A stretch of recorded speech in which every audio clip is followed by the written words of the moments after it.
श्री गरुड़ जी। प्रजापति दक्ष की 13 कन्याएं महर्षि कश्यप से ब्याही गई थी। इनमें से कद्रु और विंता पुत्र कामना से बड़े अनुरागपूर्वक पति की सेवा करने लगी। सेवा से संतुष्ट महर्षि कश्यप ने जब दोनों को मनभावता वर मांगने को कहा तो कद्रु ने समान शक्ति वाले 1000 नागों को पुत्र रूप में पाने का वर मांगा। विंता ने कद्रु के पुत्रों से सभी गुणों में श्रेष्ठ केवल 2 पुत्रों का वर मांगा। ऋषि ने एवं स्तु कहा। फलस्वरूप कालांतर में कद्रु ने 1000 और विंता ने 2 अंडे दिए। 500 वर्ष तक अंडों के सेवन करने के अनंतर कद्रु के 1000 नागपुत्र तो अंडों से बाहर आ गए, परंतु विंता के अंडे ज्यों के त्यों रहे। अधीर होकर विंता ने एक अंडा स्वयं फोड़ डाला तो देखा कि पुत्र के शरीर का ऊपरी भाग पूर्ण रूप से विकसित एवं पुष्ट था, किंतु नीचे का आधा अंग अभी अधूरा रह गया था।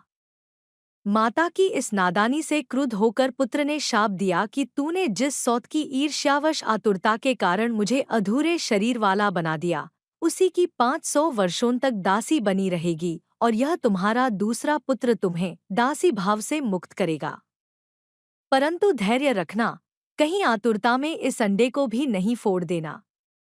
तेजोमय अरुणकांति के कारण विंता के उस प्रथम पुत्र का नाम अरुण पड़ा और ब्रह्मा जी की आज्ञा से वे सूर्य के सारथी बने। तदंतर समय पूरा होने पर श्री गरुड़ जी का जन्म हुआ।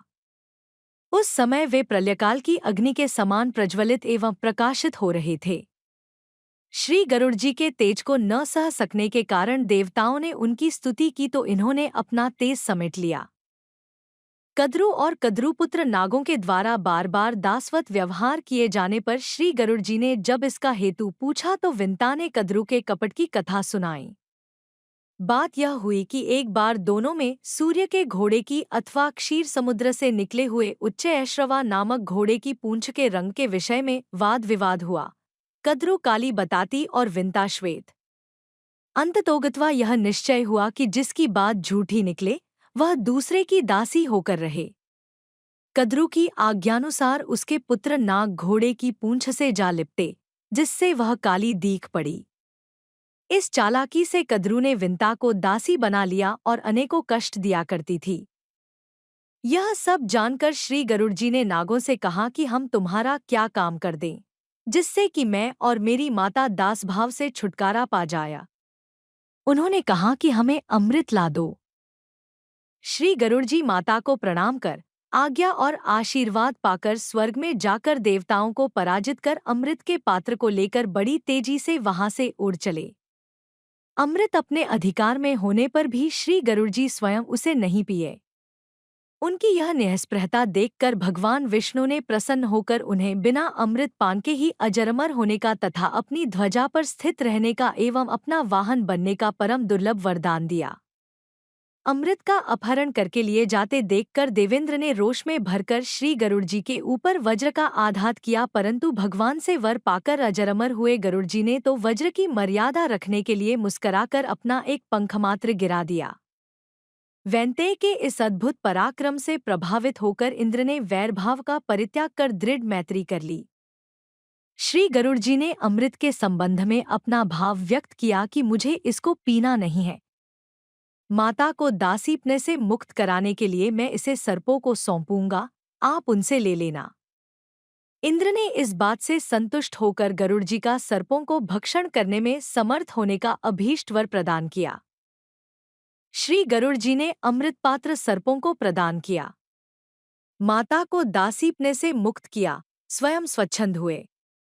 सर्प अमृत को कुशों में छिपाकर स्नान करने चले गए। इसी बीच में इंद्र वह अमृत लेकर पुनः स्वर्ग को चले गए। अमृत के अभाव में सर्पों ने लोभवश कुशों को ही चाटना शुरू किया, जिससे उनकी जीभ के 2 भाग हो गए। तभी से सर्प द्विजवा हो गए तथा तभी से कुशा अमृत का स्पर्श होने के कारण परम पवित्र हो गया।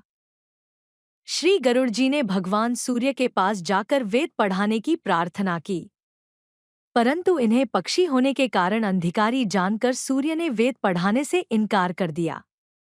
ये बड़े ही उदास तथा अप्रसन्न होकर वहां से लौटे।